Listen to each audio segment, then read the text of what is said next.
Welcome back to Groeva, where we simplify tough topics from bioprocess engineering and environmental biotechnology for your exam preparation and research journey. Today, we will be studying phase equilibria, a very important concept in thermodynamics and directly applicable to bioprocess engineering and bioenergy. A phase is a homogeneous region of matter, right? सबको पता है solid, liquid and gas ये phases हैं. तो phase solid liquid and gas एक homogeneous reason होता है matter का. नाउ फेज इक्विलिब्रिया क्या है? ये सारे फेजेस आपके जितने भी फेजेस को एग्जिस्ट कर रहे हैं ये सारे इक्विलिब्रियम में हो एक मिक्सचर के अंदर. क्या स्टेट कर रहा है? Phase equilibria describes the balance between different phases of substance और a mixture when coexist without any net change. समझ गए? इसका केमिकल पोटेंशियल सेम हो दोनों डिफरेंट फेजेस पे, सॉलिड लिक्विड में या लिक्विड गैस में, या तीनों जब कोएग्जिस्ट करते हैं तब. At equilibrium, temperature and pressure and chemical potential of each component are same in all phases. Got it? Phase equilibria क्या है? Phase सबको पता है, but उसका equilibrium में आना का मतलब क्या है? Temperature, pressure and chemical potential same हो. नाउ गिब्स का फेज रूल क्या है? ये एक फंडामेंटल रूल है जिसके अंदर हम कैलकुलेट करते हैं डिग्री ऑफ फ्रीडम कितनी है. डिग्री ऑफ फ्रीडम पहले होता क्या है? Variables like temperature, pressure, composition और केमिकल पोटेंशियल. तो इसके अंदर डिग्री ऑफ फ्रीडम का फॉर्मूला आता है नंबर ऑफ कंपोनेंट्स कितने हैं माइनस कितने फेजेस में वो प्रेजेंट है प्लस 2. ठीक है? ये बायोकेमिकल प्रोसेसेस में भी यूज होता है, क्रिस्टलाइजेशन एक्सट्रैक्शन के अंदर भी हम चेक करते हैं कि डिग्री ऑफ फ्रीडम क्या आया है. नाउ फेज इक्विलिब्रिया के टाइप्स क्या क्या हो सकते हैं? Solid liquid equilibria. Solid liquid equilibria कब होगा? जब आप शक्कर डालते हो अपने पानी के अंदर, या आप लेमोनेड बनाते हो, राइट, शिकंजी बनाते हो, सॉल्ट डालते हो, प्रोटीन्स डालते हो वाटर के अंदर. प्रोटीन क्रिस्टलाइजेशन में यूज होता है, मिक्सिंग ऑफ सॉल्यूशंस में यूज होता है, फर्मेंटेशन ब्रोथ के अंदर यूज होता है. लिक्विड लिक्विड इक्विलिब्रिया का बहुत कॉमन एग्जांपल है oil water mixtures, right, lipid recovery के लिए, बायोफ्यूल एक्सट्रैक्शन के लिए, बायोडीजल, बायोइथेनॉल एक्सेट्रा.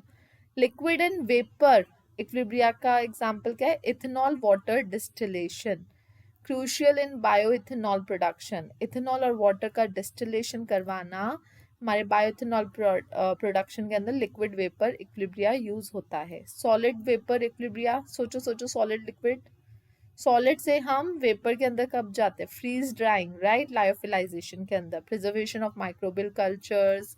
आपके जो ईस्ट सेल्स होते हैं, अगर किसी ने ईस्ट कभी देखी है जो मम्मा डालती हैं आपके इडली बैटर के अंदर, that is lyophilize seeds only, enzymes, vaccines etcetera.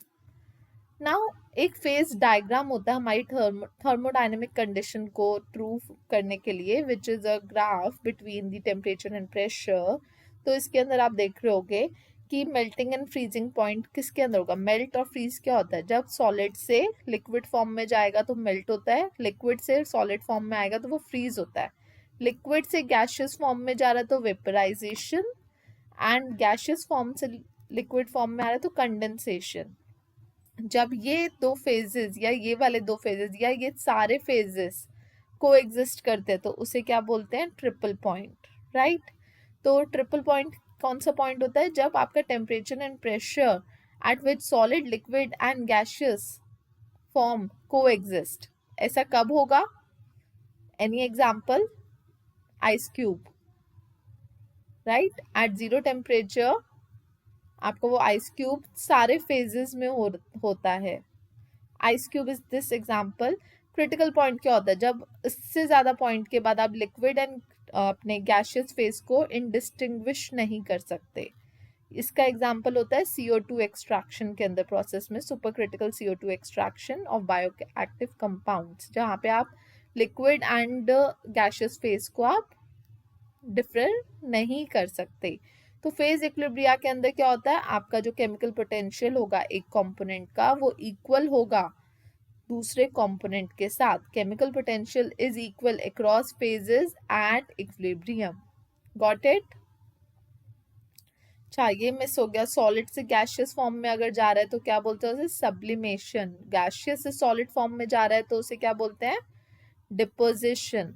कई बार क्या होता है, आपका डायरेक्ट फेज डायग्राम आ जाता है और क्रिटिकल पॉइंट के बारे में एक कोई पॉइंट लिखा होता है कि ऐसा कौन सा एग्जाम्पल है या कौन सा ऐसा फेज है, उस पॉइंट को मार्क कर दो। ABCD आपको गिवन होगा, जिसके अंदर आपके पास क्वेश्चन होगा कि इसके बाद आप लिक्विड एंड गैशियस फेज को आप इनडिस्टिंग्विश नहीं कर पाओगे, तो आपको क्रिटिकल पॉइंट के ऊपर क्लिक करना होता है।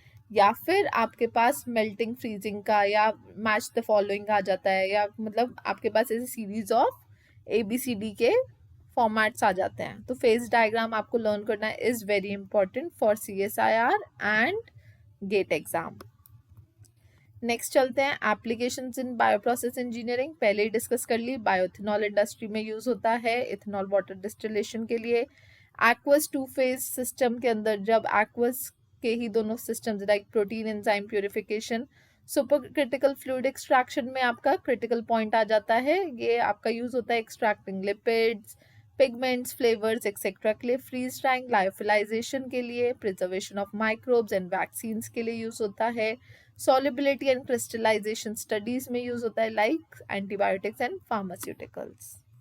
So that was phase equilibria explained with examples and application. This topic is very crucial for GATE and CSR exam, as well as for someone who is working in bioprocess engineering. In the next class, we will study about reaction equilibria, which is the next topic of this particular unit. If you have learned something new today, don't forget to like, share, and subscribe to Groeva. Comment below with your doubts or the next topic you would like me to cover. See you in the next video. Thank you so much.